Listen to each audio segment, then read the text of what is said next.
Mattilsynet har selvfølgelig en særdeles viktig funksjon. De skal jo kontrollere både at det som produseres og det vi har i oss, produseres på en slik måte at det er forsvarlig.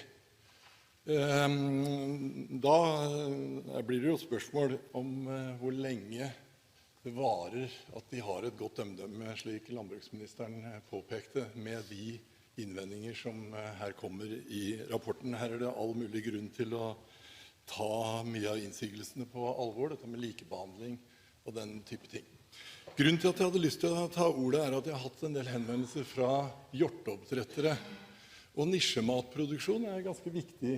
Det er et viktig distriktsnæring, og det er også viktig for det norske matmarkedet at vi kanskje får inn et større spekter av produksjon. Og de signalene jeg får fra hjorteoppdrettere er ganske alvorlig, fordi de etterlyser en serviceinnstilling hos Mattilsynet, og de etterlyser at Mattilsynet selv kjenner det regelverket de forvalter. Og da snakker vi om alt ifra hvordan avliving skal foregå, hvordan slakting skal foregå, hvordan transport av levende dyr skal foregå, hvordan transport av slakt skal foregå. Her er det regelverk som møter seg selv, og de hjorteoppdretterne jeg snakker med, de får bare beskjed om at dette er oppdretterens eget ansvar å sette seg inn i. Og når de da søker råd, og Mattilsynet selv ikke finner fram til de skjemaene de henviser til skal utfylles, så blir det bare stående der. Og da er vi rett ned på også dyrevelferd. For jeg har fått signaler fra hjorteoppdrettere som rett og slett ikke får slaktet. Og dette er altså det er ville dyr som går innenfor heng. Det er klart at man kan ikke ha ubegrenset antall dyr innenfor heng. De formerer seg. Naturen går sin gang. Og jeg har hørt historier om kalver som har sultet i hjel innenfor heng, fordi man får ikke avklart hvordan man faktisk skal håndtere slaktene.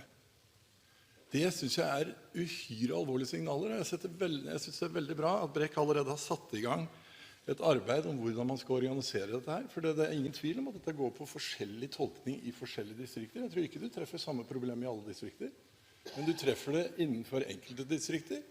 Sånn at i hvert fall overfor den type spesielle produksjoner som hjorteoppdrett er, så kan man eventuelt vurdere, sånn som også Høyre skriver i sin merknad, at man ser på strukturen.